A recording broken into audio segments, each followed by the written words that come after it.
TYT Sports, Monday Night Football last night between the Bears and Cowboys. The Chicago Bears won in Dallas 34-18 with 5 Tony Romo turnovers. Now, I was very unimpressed with the Bears overall. The reason being was because listening to Dallas Sports Radio last night, I'm going to segue for just a quick second, so many callers were calling in and blaming their loss solely on the fact that Tony Romo threw 5 interceptions. You can make a case that one of them was a fumble that went for a touchdown with Lance Briggs. But overall, they were just giving it to Tony Romo on Dallas Sports Radio last night.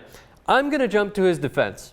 And I know that a lot of people are going to label me a Tony Romo apologizer or whatever stupid-ass term you might come up with. 2 of those were not on him. He made a hot read route and tried to adjust the route with Dez Bryant. It was a hitch route.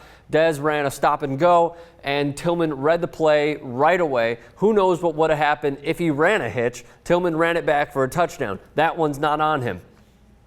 On a drive that the Cowboys were dominating throughout against the Bears when they were showing 6 or 7 in the box and then 3 or 4 would drop back in coverage for the Bears defense, Ogletree had a ridiculously bad drop. It hit him right between the numbers. The ball pops up in the air. Major Wright makes the clear and easy interception.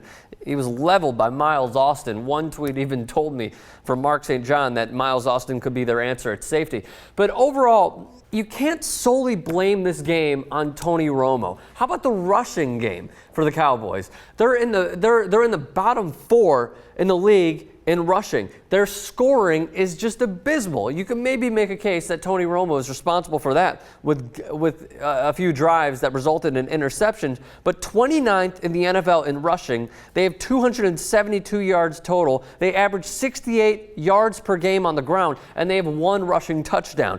They put up 65 points overall this season. One of the worst teams in the league. They're going into the bye week now, but 4 of the next 5 are on the road at Baltimore, at Carolina, against the Giants, at Atlanta, and at Philadelphia. Their offensive line was abysmal, so you can't blame Romo for all of that either. He couldn't get a lot of time. He had to try and buy time, and when he did, you saw what happened when Henry Melton chased him down when he tried to step up in the pocket. Maybe the silver lining for all of this is that Jason Witten had a really, really good game, catching 12 balls for over 100 yards with a touchdown. He was targeted 13 catches, 112 yards on 14 targets. As I said, also had a touchdown. So now we turn to the Bears. Jay Cutler, yeah, he was good. The one throw that he had off his back foot with the correct trajectory to make a long, long pass to Devin Hester, that was pretty impressive.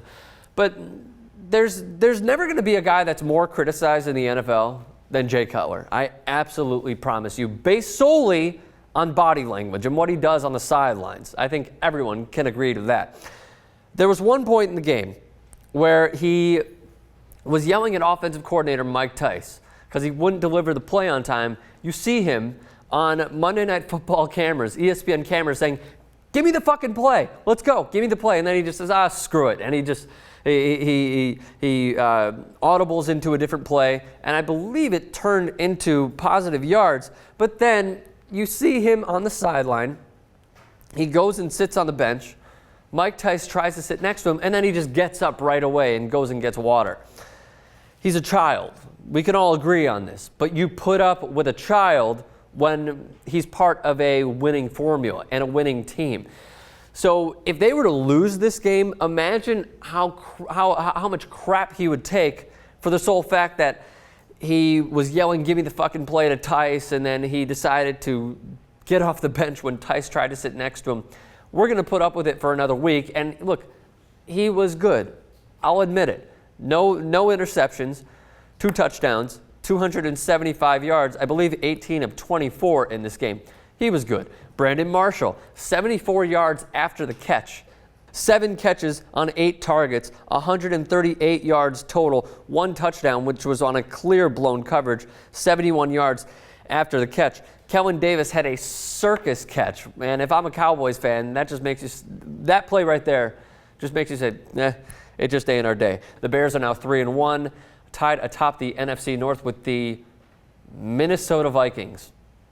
Interesting. The NFC East, Dallas falls to 2-2. Philadelphia are 3-1. Overall, I'm still really unimpressed with the Bears as a Bears fan. Overall, the Cowboys do not blame this whole shenanigans on Tony Romo. Does he deserve part of the blame? Absolutely. I'm not exempting him at all. But overall, you can't just have it fall solely on the shoulders of Tony Romo. How about the offensive line?